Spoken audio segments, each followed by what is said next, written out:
At the beginning of this year, I decided to dive into Deathwatch, and in this video we're going to tackle edge highlights for black armor, applying decals, and also attaching the models to the bases to see how it all comes together. Hi, my name is Kai, you're watching Brush and Axe, and this is Why Patience Pays Off.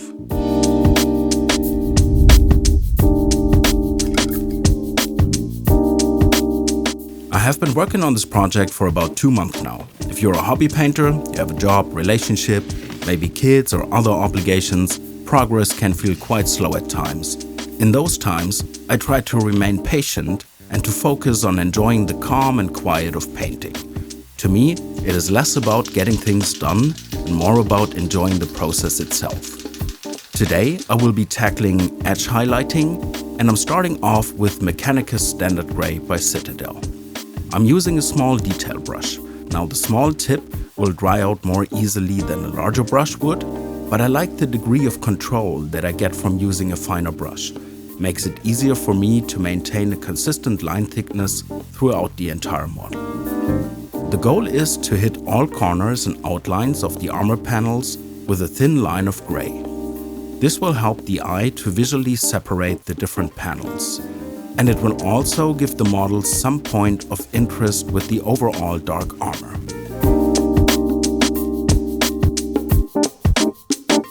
A large part of the work here is to rotate the model into a position that makes it easier to hit any given edge.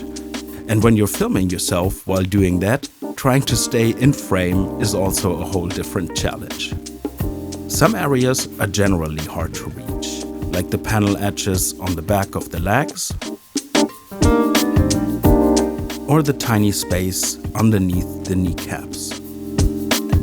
I'm painting 2 squads of 5, so 10 models in total, and finishing this step alone takes quite some time. I would recommend doing no more than 5 models at once, unless you really hate having a sense of progress. But again, if you take your time, try to not rush it, your patience will pay off.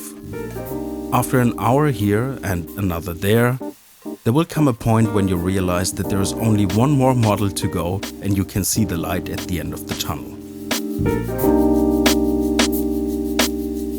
Once we are done, the model should have some nice and clearly defined edges.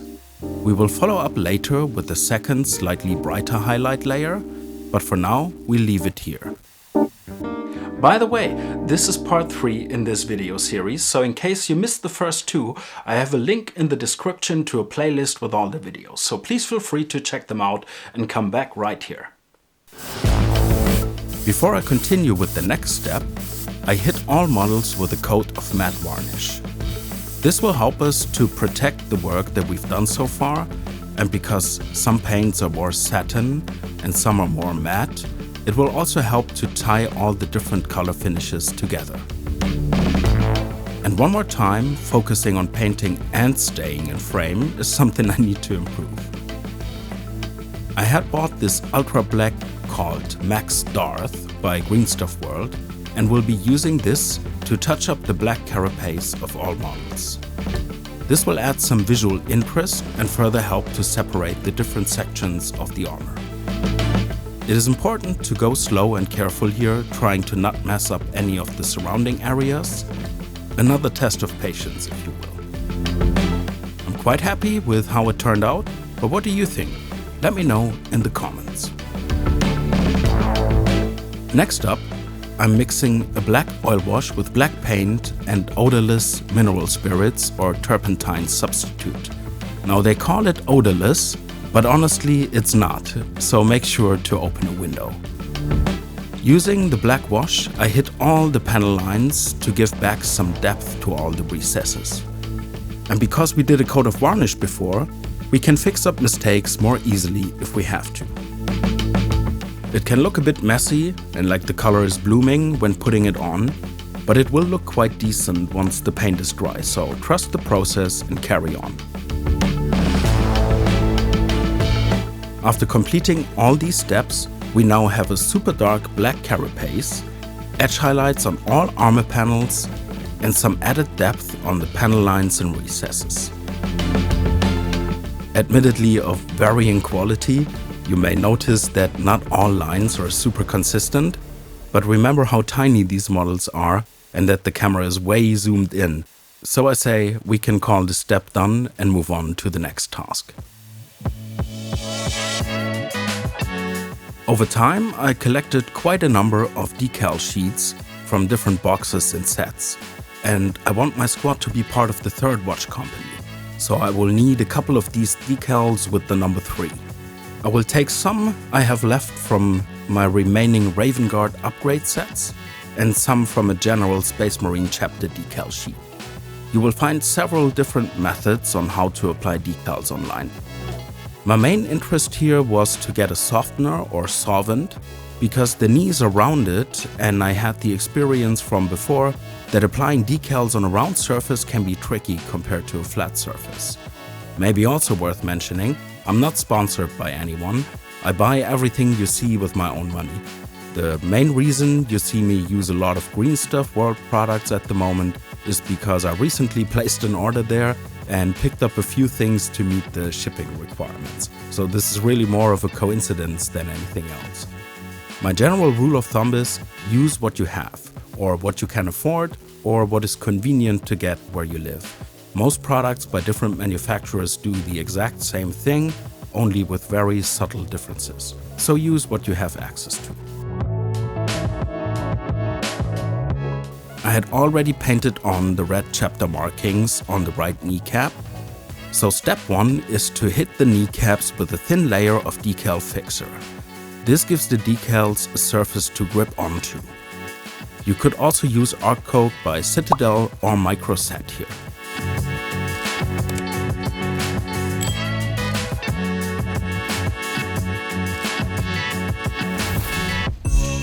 I cut out the decal and put it on a damp piece of paper towel. Then I add a few drops of water on top and let it sit for a moment. Once the decal moves freely, I pick it up with a brush and position it on the model. Especially on round surfaces, like the knee, the decal is likely to get some creases and folds.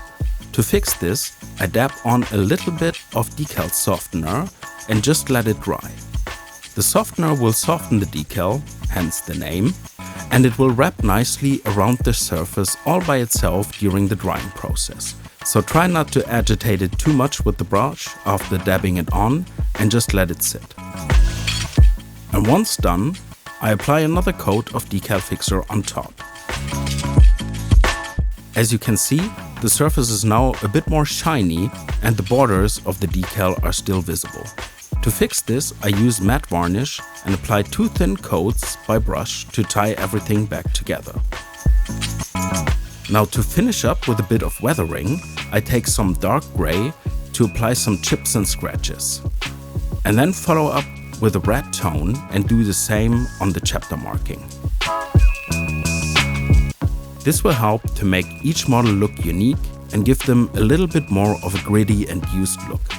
These are veterans after all, who have been in countless battles, so the armor should look well maintained, but not exactly factory new for my taste. And with this step done, we now should have some proper chapter marking on all of our models.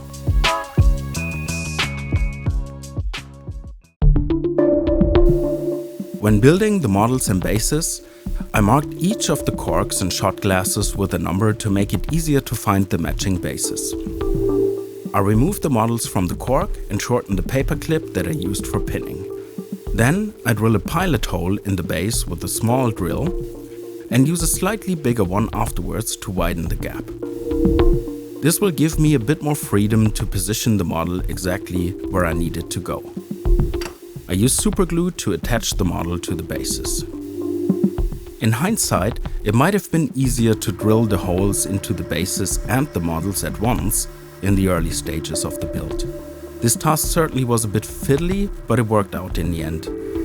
We can still see the superglue and also some gaps in certain places, but this is the reason why I'm attaching the bases now, so I have some time to fix it up before everything is done. I will also give the models another clean later before moving on. Now with all models attached to their respective bases, we get a first impression of how we are doing overall. There's still some work to do, but I feel that the patience paid off so far, and compared to my previous attempts on painting Space Marines, they look quite decent. I kept the backpacks of the models with cloaks as a subassembly, so I can now follow up with the edge highlighting of the power plant. Keeping this step for later helped a lot to paint the cloaks without the backpacks getting in the way, and this way I can now focus on edge highlighting the power plants separately without messing up the cloaks and having more control. And while I focus on adding an oil wash to the backpacks, my camera decided that it will not focus on that. Time to attach the power plants using some super glue. Now you may notice here that I also haven't attached most of the shoulder pads yet. I kept them off to ease access to the heads and faces before fixing the shoulder pads in place. So let's move on to the missing helmets. I apply edge highlights in the same way as I did with the armor and backpacks before. And then I move on to an opaque white ink from Liquitex to prepare the eyes for some lens glow. It's totally fine to get a little bit of spill on the sides. This will even help to sell the glow effect of where the lights spill onto other surfaces. I cover the eyes in red for the outer shine and then reapply some white, but just smaller, on the lenses of the helmet. This time I use luminous orange, a fluorescent paint by AK Interactive, to give the inside of the eyes a stronger and brighter glow. Then moving back to red to fix up some mistakes. And lastly, a small dot of white as a highlight on the lenses. Whilst I have the white ink out, I also give the coils of the plasma weapons a quick first coat. This is good preparation for later when we take care of the plasma glow. And with all these steps done, it's time for a great reveal!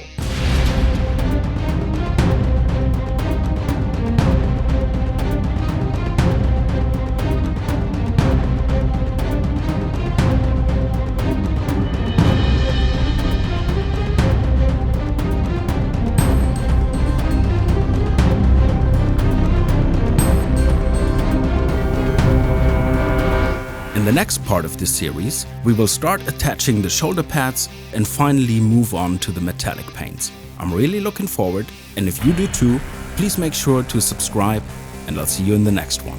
Bye.